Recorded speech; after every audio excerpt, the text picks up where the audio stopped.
Kau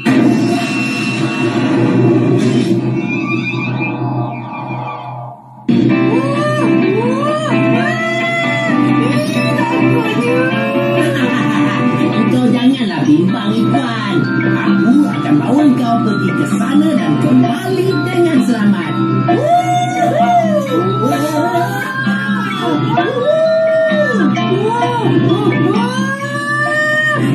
Ikhwan, kenapa kita terbang dalam keadaan terhuyung hayam ya? Aku takutlah. Ikhwan, angin dah semakin kencang. Kita kena lebih berhati-hati.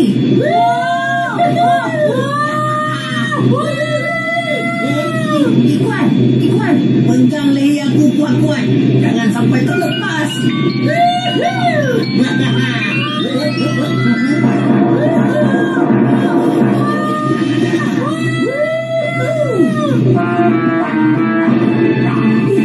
Ada kumpulan burung garuda cuba sampai kita dari belakang. Janganlah bimbang, Ikhwan.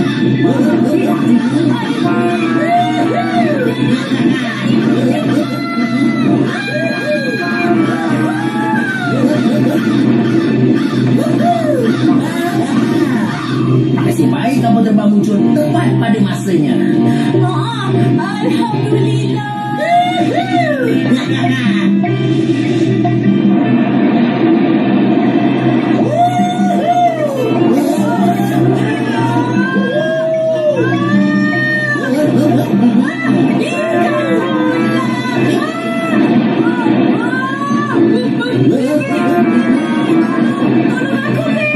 Aku takut.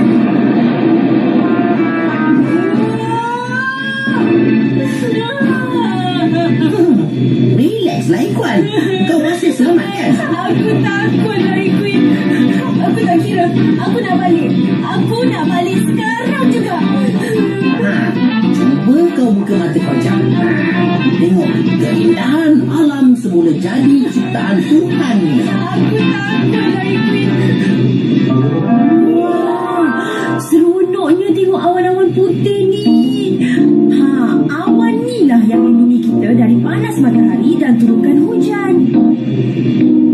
Hai, besar sungguh rahmat Allah kan? Subhanallah. Jom kita teruskan perjalanan kita, Ikhwan. Baiklah. Jom. Subhanallah walhamdulillah. Subhanallah, cantik. Tak sangka aku dapat berdiri kat depan Gunung Merapi sekarang ni.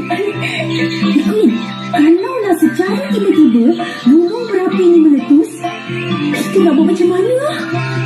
Nak buat macam mana lagi? Cabut larilah. Ikhwan, macam mana gunung berapi boleh terbentuk? Macam ni. Sebab dekat bawah permukaan bumi ni terdapat gas, abu dan batu cair yang panas. Itu sebab rekahan boleh terjadi dekat atas permukaan bumi. Oh, macam tu rupanya. Lepas tu, macam mana pula lava boleh terjadi, Ikhwan? Yelah, bila jumlah air dalam kawah bawah permukaan gunung berapi bertukar menjadi lemah besar, lavanya akan terkeluar dari dalam bumi melalui rekahan atas permukaan bumi. Berapa suhu kepanasan lava tu, Ikhwan?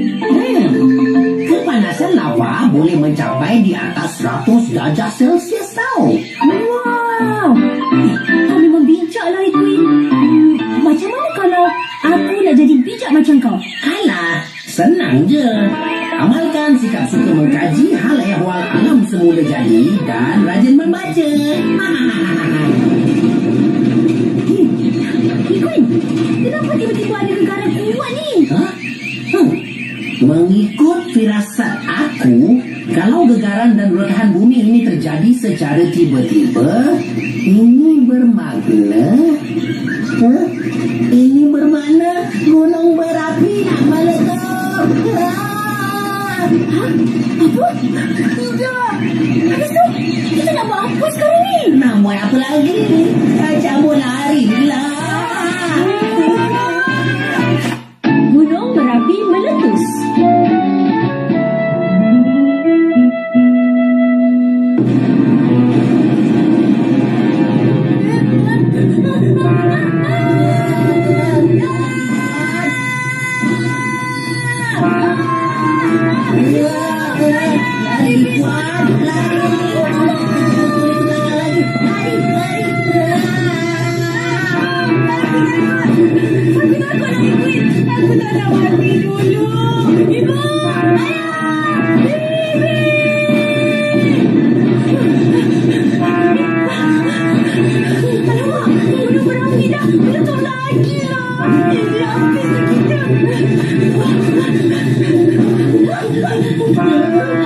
Masih ada peluang untuk selamatkan diri kita, Ikhwan.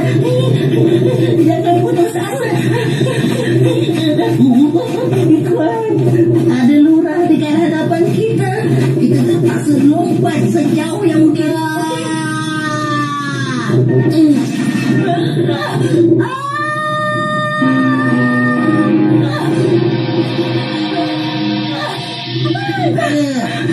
Ikhwan, kau jangan lepaskan tangan itu ni. Aku masih ada peluang untuk selamatkan kau.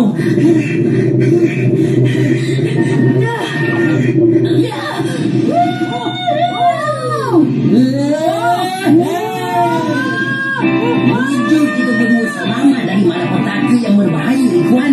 Alhamdulillah. Aku amat bersyukur kepada Allah.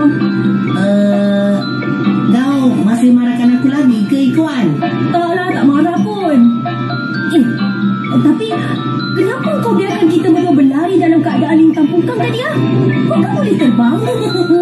Semasa kejadian berlaku, aku lupa pula yang aku ni boleh terbang. Apa? Kau terlupa yang kau boleh terbang? Kau sedar tak yang kita berdua hampir terkorban tadi? Tapi nasib baik masa saat-saat terakhir tadi aku teringat yang aku boleh terbang. Queen, apa akan terjadi kalau aku tergelincir dalam lurah tu? Kau akan membeku dan kemudian bertukar menjadi batu. Seramnya. Seramnya? Tahu pun takut. Ikhwan, sekarang kau faham tak bagaimana gunung berapi boleh berlaku? Dah faham sangat. Dan aku takkan lupakan hari sejarah ni sampai bila-bila, Queen. Terima kasih sebab sudi bawa aku ke sini. Elek, tadi bukan main marah. Kalau kau nak tahu, aku selalu akan merapu tak tentu arah kalau aku berada dalam keadaan ketakutan. Oh, rupanya engkau merapu lah tadi ya. Mana ada. Jomlah kita balik sekarang. Badan aku ni dah mula rasa bahang sangat dah. Oh, okey. Jom kita balik sekarang. Jom.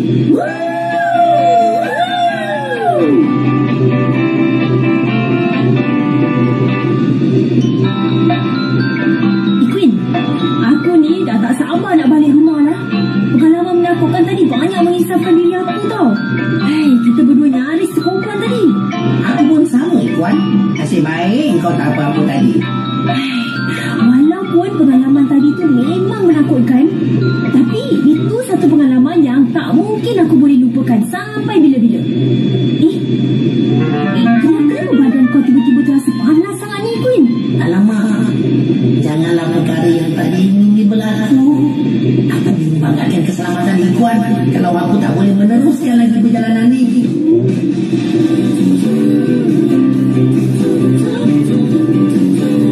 Kau nak tahu tak apa perkara pertama yang aku akan buat bila kita sampai kat rumah nanti? Apa dia, Ikhwan? Aku dah pasang niat dalam hati semasa kejadian. Kalau aku terselamat dari malapetaka ni, aku akan puasa selama 3 hari berturut-turut.